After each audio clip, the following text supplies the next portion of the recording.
La Revolución Francesa. La Revolución Francesa, 1789-1799, ha sido tradicionalmente considerada como el indicador del final de una época histórica y el punto de arranque de una nueva etapa, la Edad Contemporánea. Por este motivo puede aceptarse que, aunque cronológicamente el siglo XIX comenzase en 1801, históricamente se inició en 1789. Ciertamente, el estallido de la Revolución Francesa señala una línea divisoria entre dos sistemas sociopolíticos opuestos. En el antiguo régimen, anterior a la Revolución Francesa, el absolutismo monárquico regía una sociedad feudal. En el nuevo régimen surgido tras la misma, en cambio, reconocemos muchos de los rasgos que caracterizan la organización política y social del mundo contemporáneo. La toma de la Bastilla, 14 de julio de 1789, ha quedado como el suceso icónico de la Revolución Francesa. En el terreno político, la Revolución Francesa acabó con el sistema de monarquías absolutas que había prevalecido durante siglos en muchos países europeos. Dicho sistema político se basaba en el principio de que todos los poderes, el de promulgar las leyes legislativo, el de aplicarlas ejecutivo, y el de determinar si las leyes habían sido o no cumplidas judicial, residían en el rey. El monarca era fuente de todo poder por derecho divino, tal derecho era la base jurídica y filosófica de su soberanía. La Revolución Francesa establecería la separación de estos poderes, de tal manera que el legislativo correspondería a una asamblea o parlamento, el poder ejecutivo seguiría residiendo en el rey y sus ministros, o en un gobierno en las repúblicas, y el judicial recaería en los tribunales de justicia, como poder técnico e independiente. En definitiva, la monarquía dejaría de existir o de ser absoluta para convertirse en un sistema político en que los distintos poderes servirían de contrapesos y se controlarían mutuamente. Se entendía, además, que la soberanía no procedía sino del pueblo, el cual delegaba el ejercicio del poder en gobernantes libremente elegidos en procesos electorales periódicos. En el plano social, las consecuencias de la Revolución Francesa serían igualmente trascendentes. El antiguo régimen se había caracterizado por consolidar un tipo de organización social rígido y de carácter marcadamente estamental, en la que se habían consagrado dos grupos o estamentos inamovibles, el clero y la nobleza. Estos estamentos gozaban de una jurisdicción especial que les eximía de pagar impuestos, entre otros privilegios. El tercer estamento lo integraban los campesinos, que estaban obligados a sostener los gastos del Estado con el pago de tributos. Pero no solamente campesinos, artesanos o siervos componían el tercer estamento, una nueva clase social dinámica y próspera, enriquecida mediante los negocios, el comercio y la industria, también pertenecía jurídicamente a aquel tercer estado carente de privilegios, la burguesía. Esta clase emergente aspiraba a que su ascenso y su poderío económico se reflejase en el ordenamiento político. De hecho, la Revolución Francesa y su más inmediato precedente, la independencia de los Estados Unidos, constituyen los primeros ejemplos de lo que los historiadores han llamado revoluciones burguesas. En ambas, el triunfo de la burguesía sobre la aristocracia anquilosada determinó una configuración social en concordancia con la mentalidad y los valores burgueses. De este modo, la Revolución Francesa creó una nueva sociedad cuya principal característica sería la eliminación de los privilegios y la proclamación de la igualdad de todos los ciudadanos ante la ley. Sin embargo, este ideal de igualdad se quedaría en el plano de lo teórico, ya que la nueva sociedad establecería un nuevo tipo de jerarquización entre los ciudadanos marcada no por el origen o la sangre, como antes, sino por la posesión de riquezas. Se pasó así de una sociedad estamental cerrada, se era noble por ser hijo de nobles, sin importar méritos o riquezas, a una sociedad abierta pero clasista, la nuestra, en que el dinero y los bienes materiales determinan la clase social. El resultado de la Revolución Francesa, en suma, sería la universalización del ideario burgués y la ascensión al poder de la misma burguesía, que sería la principal beneficiaria de los cambios. La revolución afectó a otros países además de Francia. Los gobernantes y la aristocracia de los países vecinos se convirtieron en sus mayores enemigos, y diversas monarquías europeas formaron coaliciones antifrancesas que tenían como objetivo acabar con el proceso revolucionario y restaurar el absolutismo. Pero la revolución encontró apoyo en los campesinos, en los trabajadores de las ciudades y en las clases medias, y sus ideas penetraron en los estamentos no privilegiados de los restantes países europeos, que, en procesos revolucionarios o reformistas, acabarían por adoptar muchos de sus principios a lo largo del siglo XIX, quedando sus sociedades y sus gobiernos configurados de forma similar. En este sentido, la Revolución Francesa fue un acontecimiento de alcance universal. Causas de la Revolución Francesa. Antes de entrar en el análisis del proceso revolucionario francés hay que señalar las causas que lo desencadenaron, dando por sentado la dificultad que supone establecer un orden de importancia en las mismas. Debe destacarse, en primer lugar, que el impacto de la filosofía ilustrada en el proceso revolucionario es una realidad incuestionable. Las ideas que difundió la Enciclopedia de Diderot y d'Alembert, 1751-1772, y las doctrinas políticas y sociales de Montesquieu, Rousseau y Voltaire dinamitaron los fundamentos teóricos de la monarquía absoluta y pusieron en manos del elemento burgués el ensamblaje teórico con el que justificar la destrucción del antiguo régimen. El barón de Montesquieu desarrolló la teoría de la división de poderes en el espíritu de las leyes, 1748. Voltaire censuró el poder y fanatismo de la Iglesia y defendió la tolerancia y la libertad de cultos. Jean-Jacques Rousseau planteó en el Contrato Social, 1762, el principio de la soberanía popular, que el pueblo ejerce a través de representantes libremente elegidos. Durante el siglo XVIII, Francia vivió una serie de desajustes sociales propios de unas estructuras anquilosadas incapaces de adaptarse a la dinámica de los tiempos. El desarrollo de la economía, con importantes avances en sectores como la industria y el comercio, había favorecido el protagonismo de la burguesía, cuyo creciente poder económico no se veía correspondido con la función que le era asignada en la sociedad del antiguo régimen. A la eclosión de la burguesía como nueva realidad social cada vez más reacia a tolerar las prerrogativas y prebendas de los estamentos superiores, había que añadir la insoportable situación del campesinado francés, sujeto a un sistema de explotación señorial que, lejos de suavizarse a lo largo del siglo XVIII, tendía a hacerse aún más oneroso. En la década de 1780, una sucesión de malas cosechas y graves crisis agrícolas desencadenaron la casi paralización de los restantes sectores económicos, íntimamente dependientes del sector primario. La prolongada depresión se dejó sentir con notable intensidad en el campo y en la ciudad, sucediéndose, en los años que precedieron a la revolución, una serie de motines y levantamientos populares provocados por la carestía y la escasez de los productos de primera necesidad. La crisis financiera como desencadenante inmediato.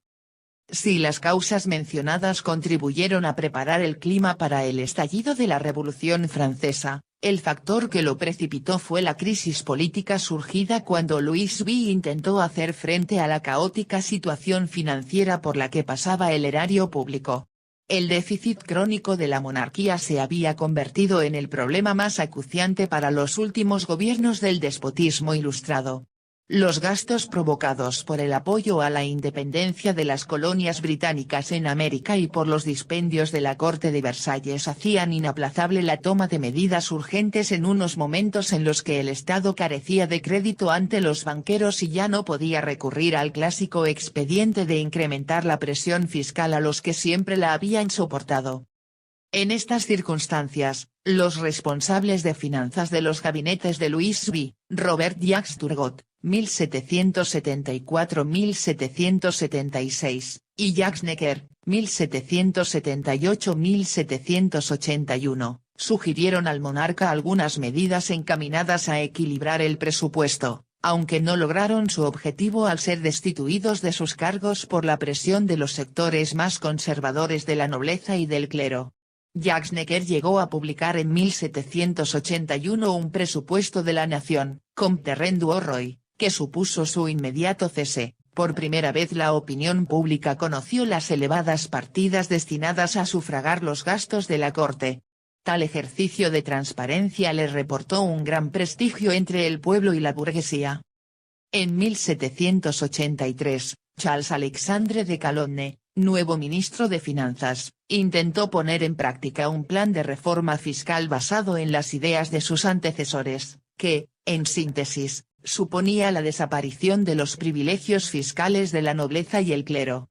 La frontal oposición de los poderosos provocó su caída en abril de 1787, le sustituyó Loménie de Brienne, arzobispo de Toulouse y uno de los más acérrimos enemigos de las reformas. El nuevo ministro, una vez comprobado el colapso financiero que amenazaba al Estado, recurrió de nuevo al proyecto de Calonne, retocado en algunos puntos. En esta ocasión, los privilegiados, que se habían erigido en representantes de los intereses de la nación, negaron al monarca toda capacidad legal para cambiar el sistema fiscal francés y solicitaron la convocatoria de los Estados Generales, argumentando, conforme a la tesis del duque Luis Felipe I de Orleans, que eran la única institución histórica que tenía poder para ello.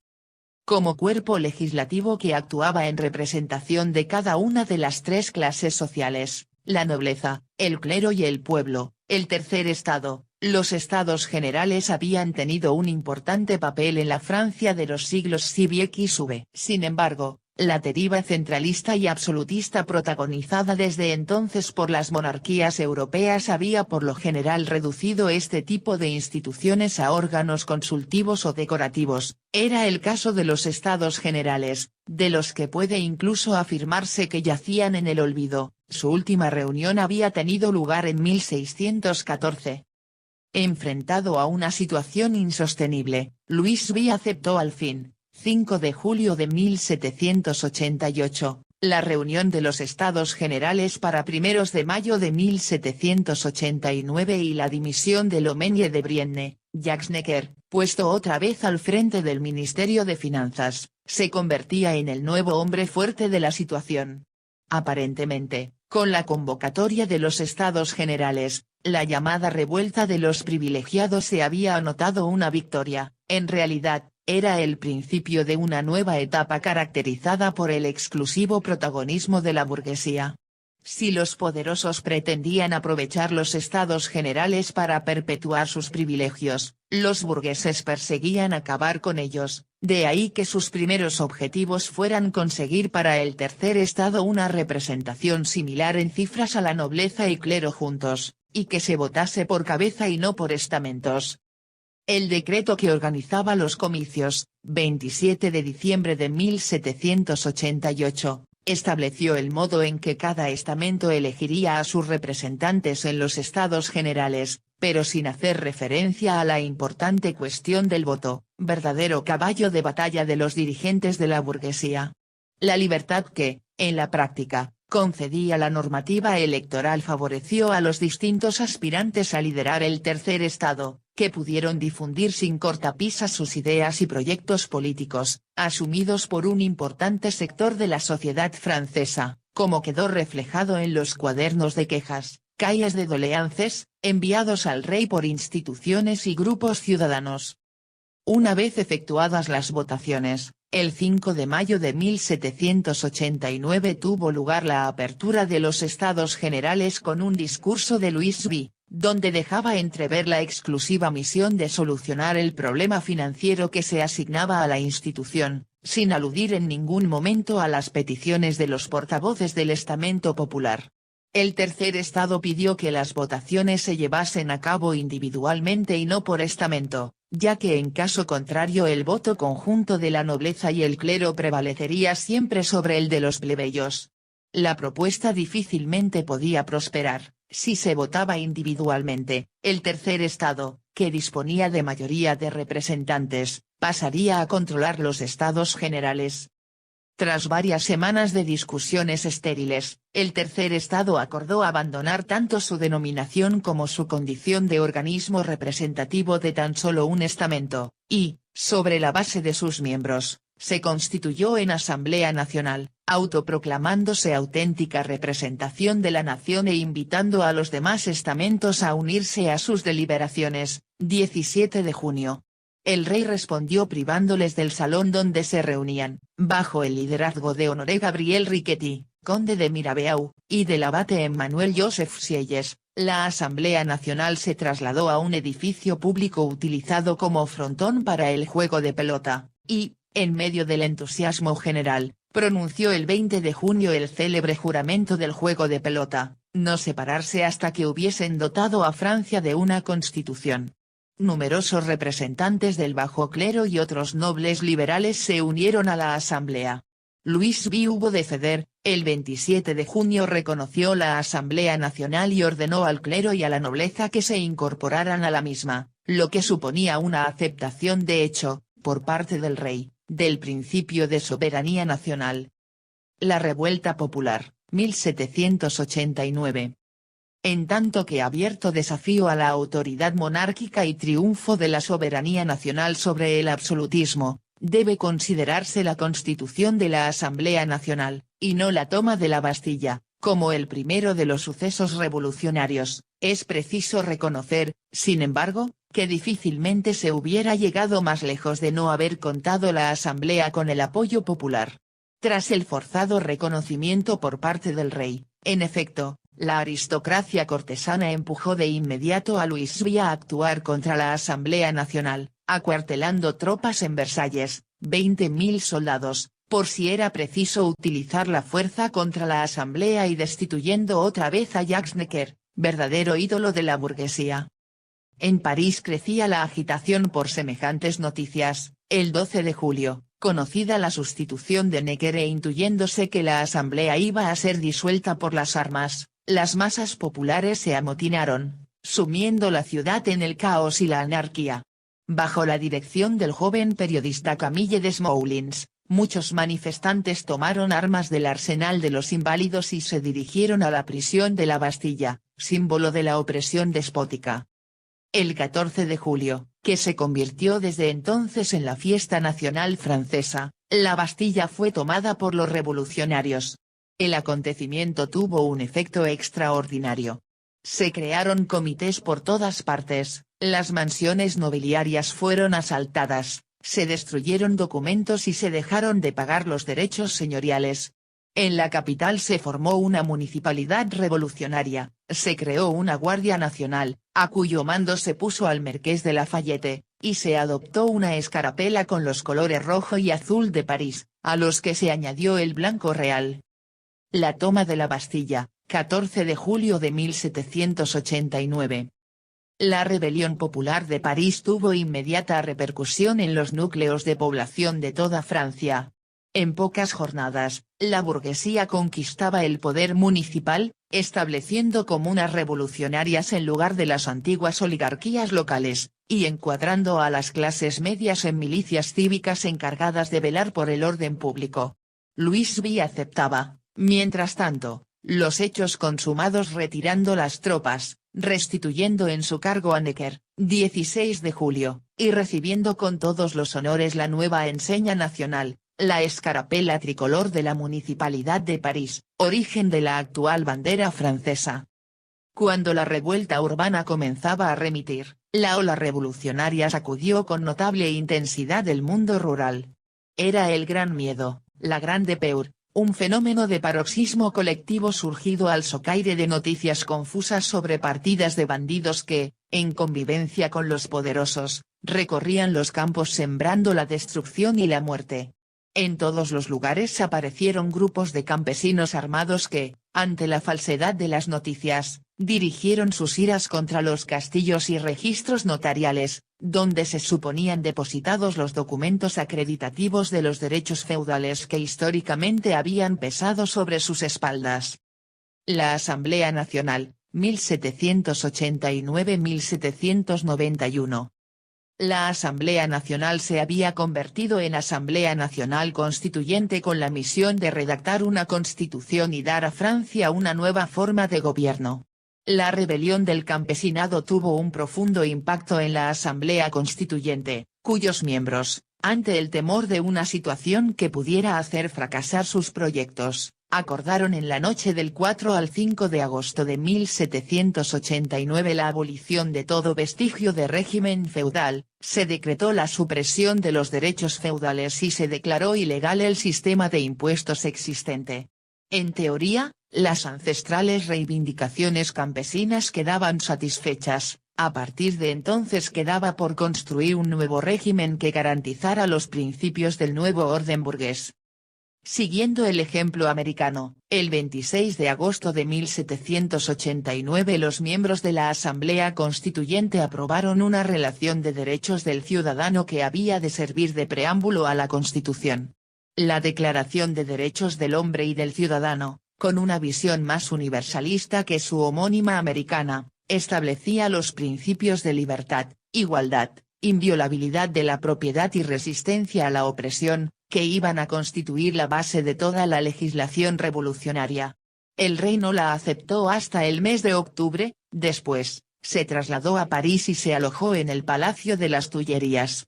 La asamblea se trasladó también a la capital y se dispuso a continuar allí su labor. La burguesía moderada era el grupo que contaba con mayor representación en la asamblea, considerando la configuración de la Cámara, sostenían posturas centristas, eran partidarios de una monarquía constitucional con poderes limitados que pusiese remedio a los males sociales. A la derecha se encontraban los aristócratas, partido que aglutinaba los elementos más conservadores, defensores del absolutismo. En la izquierda se situaban los republicanos, entre los que figuraba Maximilien de Robespierre. Al margen de la pluralidad ideológica surgida en la Cámara y fuera de ella, clubes de opinión y tertulias políticas, fuldenses, jacobinos, cistercienses, franciscanos, los principales dirigentes del proceso revolucionario acordaron llevar a la práctica una experiencia política de carácter monárquico y parlamentario, fruto de un compromiso entre la corona y la revolución. La Constitución de 1791 sancionaba la división de poderes, concediendo al rey las funciones del Ejecutivo, y a un parlamento elegido cada 2 años amplias atribuciones legislativas. La filosofía burguesa que inspiraba el texto legal aparecía, sin embargo, reflejada en el establecimiento de 2 categorías de ciudadanos, activos, los que poseían derechos civiles y políticos, capacidad de voto por ser contribuyentes, y pasivos, los que solo tenían derechos civiles. Con ello quedaban excluidas del derecho a voto las clases bajas, hecho que condujo prontamente a su radicalización y a la exigencia del sufragio universal. Aparte de la obra constituyente, la Asamblea desplegó también una ingente tarea legislativa. En primer lugar, se diseñó una descentralización y racionalización administrativa, por la que Francia quedaba dividida en 83 departamentos, en los que coincidían las diversas jurisdicciones administrativas con consejos de gobierno y autoridades locales elegidas por los habitantes de cada circunscripción. Otro hecho importante fue la reordenación de la administración de justicia, al establecer, según la nueva división territorial, distintas instituciones judiciales, juzgados de paz, tribunales civiles y tribunales de lo criminal, a cuyos cargos se accedía por elección. Para institucionalizar la igualdad civil y la libertad económica, la actuación de los legisladores se dirigió a abolir toda clase de trabas que imposibilitaran el acceso de cualquier ciudadano a cargos civiles y militares. Se eliminaron asimismo los impedimentos al comercio interior, supresión de aduanas y peajes, a la industria, abolición de gremios y prohibición de asociaciones obreras, a la agricultura, cercamiento, y, lo que era más importante, se reguló la igualdad de todos los ciudadanos ante los impuestos. De este modo la burguesía lograba establecer, junto al liberalismo político, las bases del liberalismo económico, eliminando las limitaciones que obstaculizaban su expansión económica. Las acuciantes necesidades financieras del Estado, agravadas por la propia revolución, contribuyeron a que la Asamblea Nacional Constituyente determinara la nacionalización del patrimonio eclesiástico para enjugar con su venta el déficit público.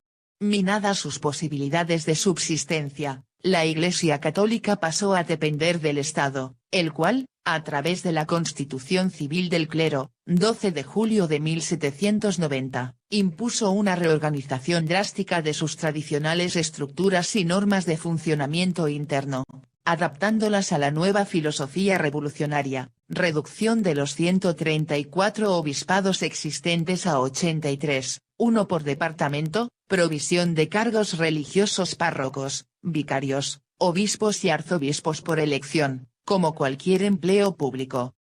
Los grandes cambios impulsados por la Asamblea Legislativa encontraron la férrea oposición de los privilegiados, muchos de los cuales emigraron a los países limítrofes esperando una acción inmediata de las monarquías absolutas europeas, que ya comenzaban a dar muestras de inquietud.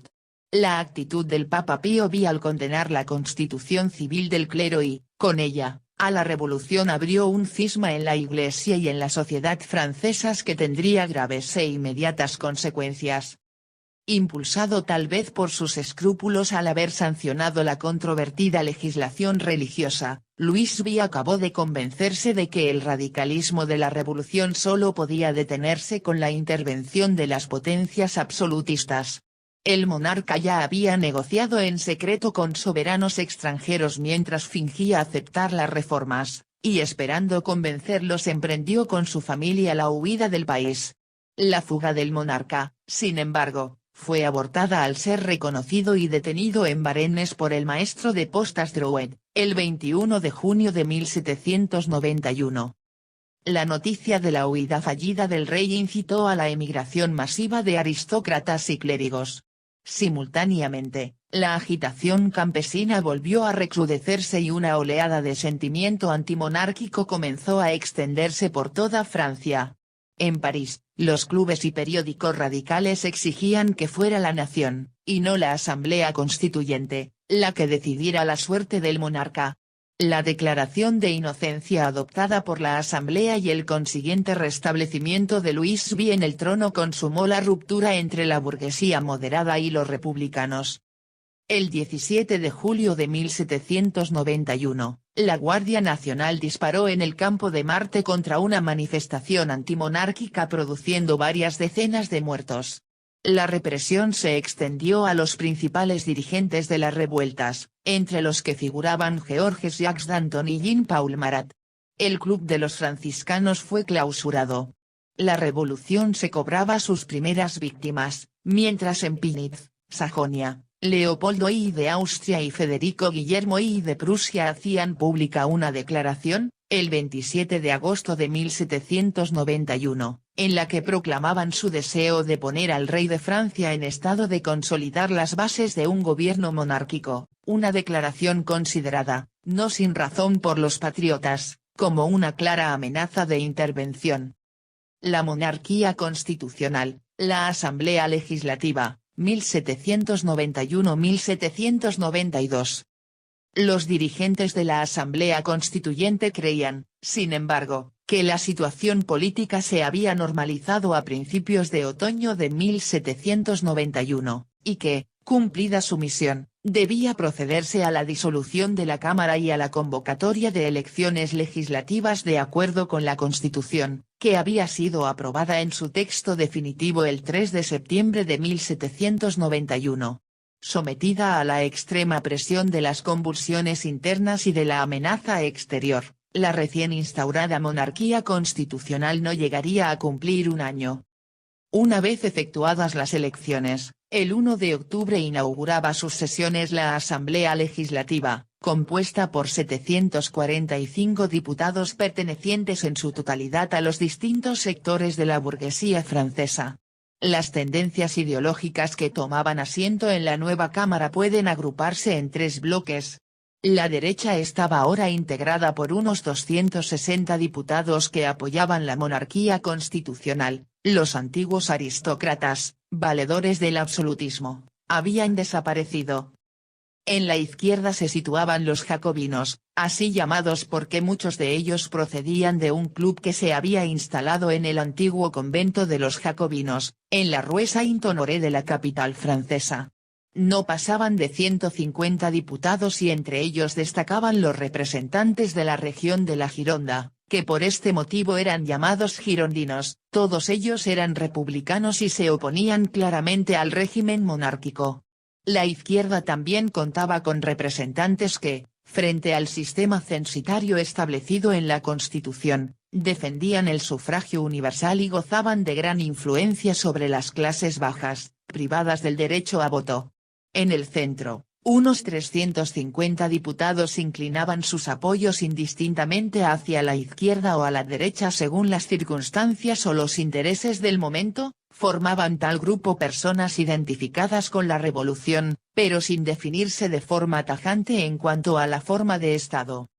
La nueva etapa supuso un paso adelante en el proceso de radicalización revolucionaria que vivía Francia desde 1787. La crisis económica, que había hecho prohibitivo el precio de muchos productos básicos para la subsistencia, así como la desacertada política de los anteriores ministerios en esta cuestión, pusieron de nuevo a las capas populares a punto de estallar en cualquier momento. Ante la presión y las continuas críticas de la izquierda, la burguesía conservadora, que controlaba el poder, decretó la deportación del llamado clero refractario, contrario al juramento de la Constitución Civil del clero, y la incautación de sus bienes junto a los de los aristócratas emigrados. Pero esas medidas no sirvieron para tranquilizar a los grupos exaltados que pugnaban abiertamente por la instauración de la República. La izquierda más radical acusaba al rey de traicionar la revolución y de mantener compromisos secretos con sus enemigos, los emigrados y los monarcas extranjeros. La influencia de los aristócratas que habían huido de la Francia revolucionaria se había dejado sentir en la ya citada Declaración de Pinitz, agosto de 1791, de Leopoldo I de Austria y Federico Guillermo I de Prusia, en la que se manifestaba que la causa de Louis XVI era común para todas las monarquías. La grave conflictividad interna y la actitud amenazante de las potencias extranjeras hicieron creer a las autoridades de la Asamblea que la revolución solo podría salvarse adelantándose a declarar la guerra a los enemigos exteriores. La burguesía conservadora esperaba una victoria de la que saldría reforzado el sistema monárquico. Al mismo Louis XVI le convenía la idea, incluso en caso de derrota, la intervención extranjera restablecería el absolutismo. Frente a los partidarios de emplear la fuerza, la izquierda jacobina, conocedora de la debilidad militar de Francia por las defecciones de sus mandos, auguraba y temía una derrota que pondría fin a la revolución. El 20 de abril de 1792, Louis XVI, a instancias de la mayoría de la Asamblea Legislativa, declaraba la guerra a Austria en medio de un clima de euforia popular, truncado a poco de iniciarse las hostilidades. El ejército, sin dirección y falto de preparación, se hundía en todos los frentes, provocando con ello un agravamiento de la crisis interna y el fortalecimiento de las actitudes antimonárquicas. A finales de junio los jacobinos, bajo el liderazgo de Robespierre, redoblaron sus acusaciones de traición contra Louis XVI y exigieron la disolución de la Asamblea Legislativa y la elección por sufragio universal de una convención nacional que instaurase la República.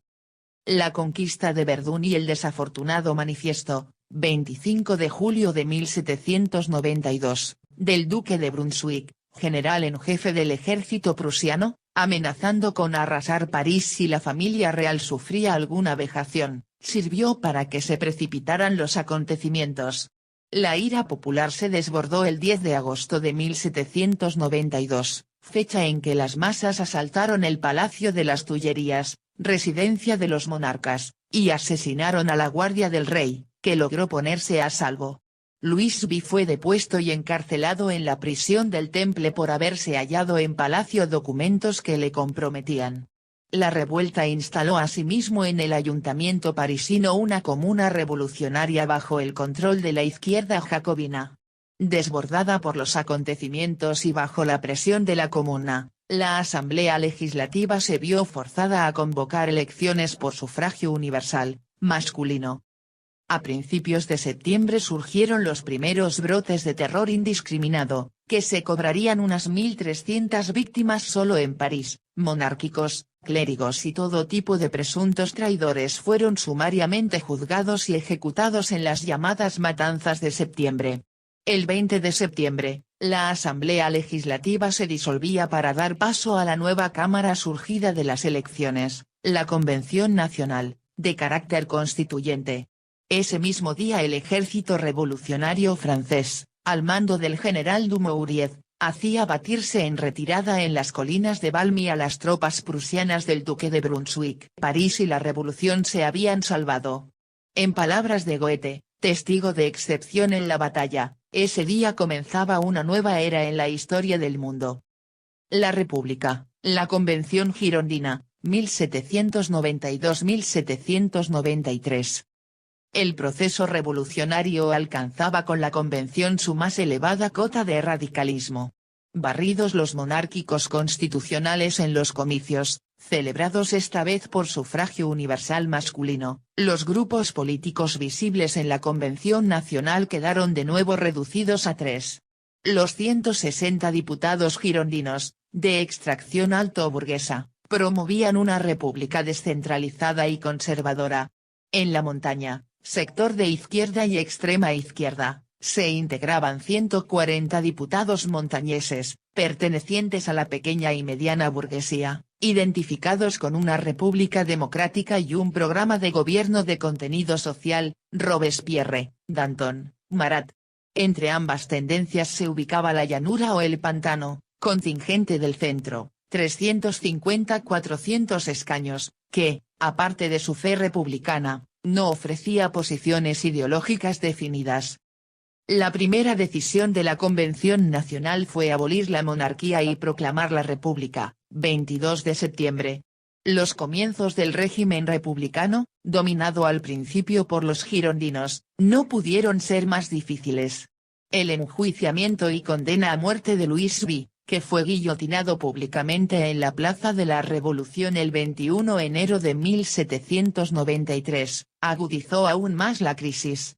Las fuerzas realistas y el clero refractario provocaron en varios departamentos revueltas antirrepublicanas, impulsando por ejemplo la rebelión del campesinado de la Vendée, que se había opuesto a las levas forzosas dictadas por la Convención para hacer frente a la amenaza exterior. El ejemplo cundió en otros departamentos. Las potencias absolutistas europeas, espoleadas por la muerte del monarca, cerraron filas en una gran alianza antifrancesa, la primera coalición, formada por Austria, Prusia, España, Inglaterra, Holanda, Portugal y la mayor parte de los estados italianos y alemanes. La coalición frenó el avance de las tropas de la Convención después de la traición del general Dumouriez, que se pasó a las filas de los austriacos tras su derrota en Neruinden, marzo de 1793. La guerra civil en que habían degenerado las rebeliones internas y la amenaza de una inminente invasión extranjera crearon una situación insostenible que desató la lucha por el poder. La Convención Jacobina, Robespierre y el terror, 1793-1794. En el verano de 1793, con el apoyo de las masas parisinas, los sans-culottes, los diputados montañeses expulsaron del gobierno a la derecha girondina, tras acusar de traición y ejecutar a sus principales dirigentes, junio-julio de 1793.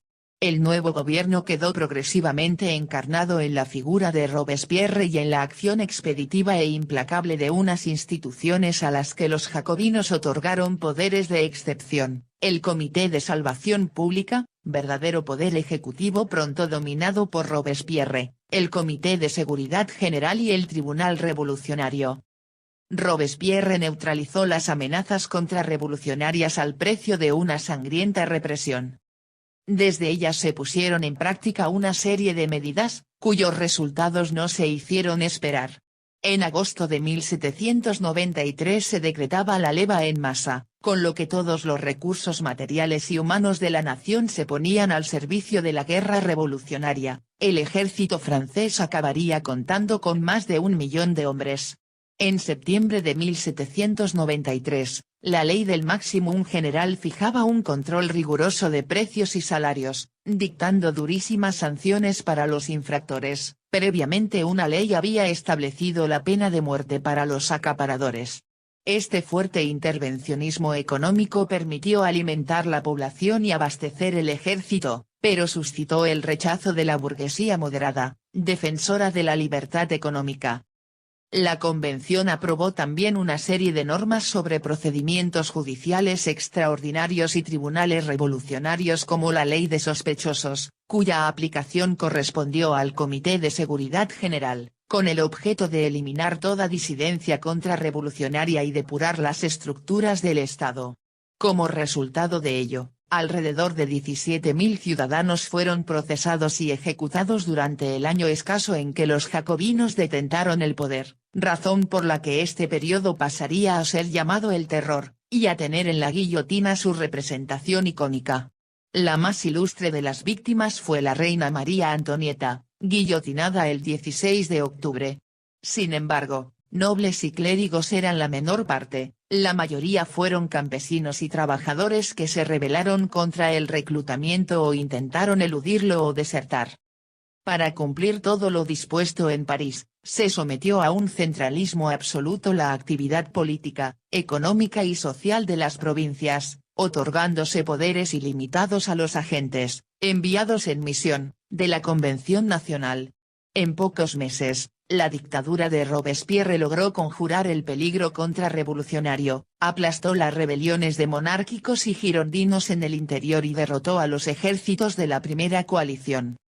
María Antonieta en el Tribunal Revolucionario.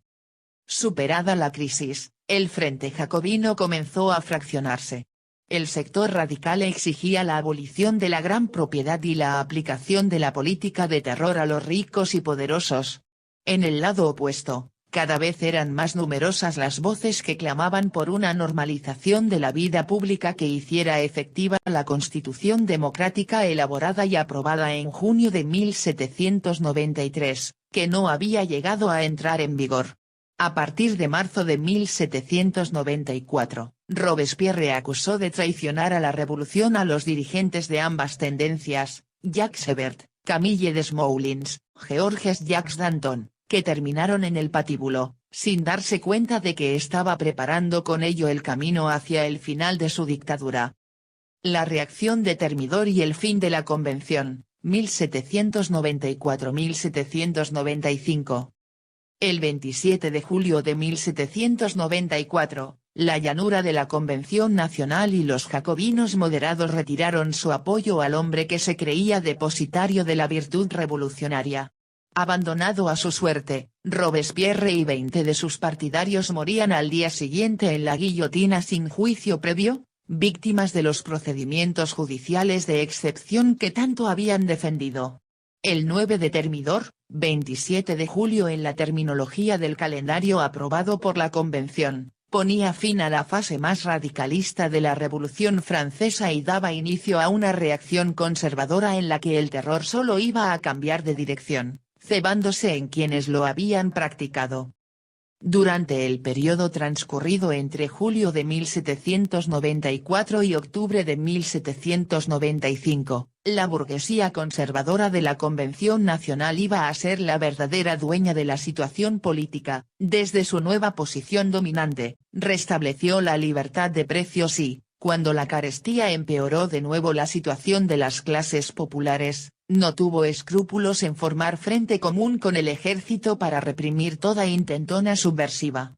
Sus objetivos inmediatos eran continuar la guerra en el exterior y liquidar la obra revolucionaria elaborando un nuevo texto constitucional que sustituyera, por sus excesos democráticos, al aprobado en junio de 1793. El Directorio, 1795-1799.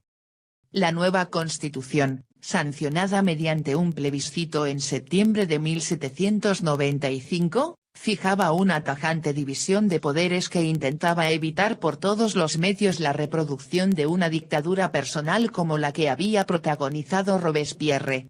El poder ejecutivo quedó en manos de un nuevo organismo, el Directorio, formado por 5 directores, renovados a razón de uno cada año por los miembros del Legislativo. 2 cámaras elegidas por sufragio censitario indirecto, el Consejo de los 500 y el Consejo de Ancianos, detentaban el poder legislativo. El poder judicial correspondía a los tribunales electos, a los que se investía de gran solemnidad e independencia.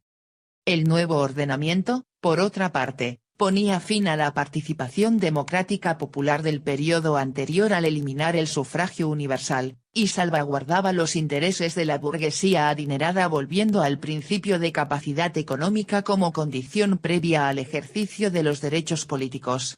El Directorio comenzó su andadura en octubre de 1795, manteniendo una línea continuista respecto al último año de vida de la Convención y priorizando la estabilidad y el orden internos para consolidar una república conservadora erigida en la primera potencia de Europa. Los grandes objetivos del régimen tropezaron, sin embargo, con graves dificultades internas que condicionaron de forma determinante sus 5 años de vida. La crisis económica desatada a raíz de la supresión del control de los salarios y los precios abrió un proceso inflacionista, depreciación de los asignados, papel moneda emitido para la compra de bienes nacionales, que repercutió negativamente en las clases populares y en las arcas de la República, cada vez más dependientes de los botines de guerra. Si bien la crisis económica constituyó el principal problema del régimen, no hay que olvidar la inestabilidad política y social que siempre le afectó al tener que combatir por igual los intentos de subversión conservadora, insurrecciones realistas en la Vendée y Bretaña, marzo de 1796, y las conspiraciones de carácter radical, conjura de los iguales de Babeuf, mayo de 1797.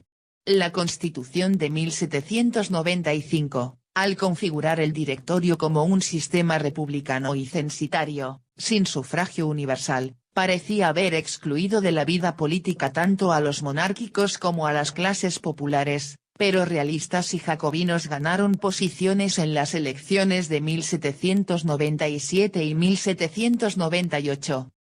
La faceta más brillante del Directorio fue su política exterior, basada en la actuación victoriosa de sus ejércitos contra la primera coalición. Las brillantes campañas de generales como Moreau, Jourdan, Pichegruyoche culminaron en el rotundo triunfo de Napoleón sobre el ejército austriaco en Italia. Las paces de Tolentino y Campoformio, 1797, convertían al militar corso en el hombre más admirado de Francia, a cuyo gobierno había proporcionado inmensos recursos procedentes de los territorios ocupados. La estrella de los militares y en especial del joven Bonaparte comenzaba a brillar con luz propia en un panorama político inestable y corrupto como el que ofrecía el Directorio a finales de siglo. Ante los avances de una segunda coalición internacional contra Francia, formada en diciembre de 1798 por Inglaterra, Austria, Rusia, Turquía y el rey de Nápoles refugiado en Sicilia, y el peligro de escoramiento que suponían las presiones de jacobinos y realistas, la burguesía republicana comenzó a identificarse cada vez más con una solución militar que apuntalase sus intereses. El fin de la Revolución Francesa. La coyuntura fue aprovechada por el general más audaz, Napoleón Bonaparte.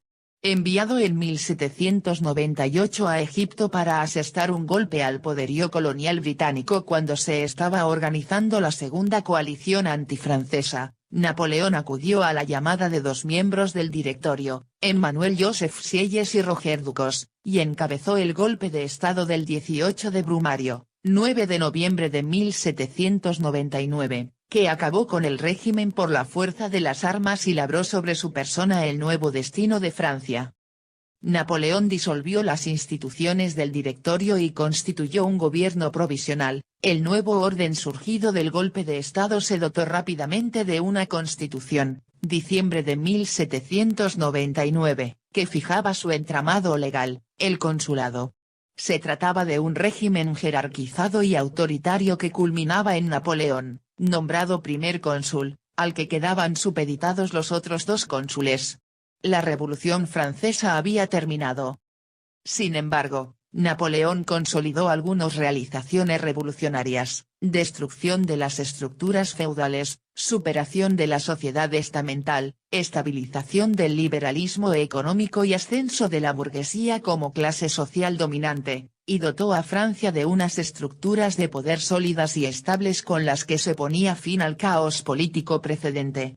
Aunque por el camino se perdieron los ideales de igualdad social y democracia política, la restauración del antiguo régimen iba a resultar imposible y, en muchos aspectos importantes, los logros de la Revolución Francesa habían de perdurar y extenderse por Europa con las conquistas napoleónicas.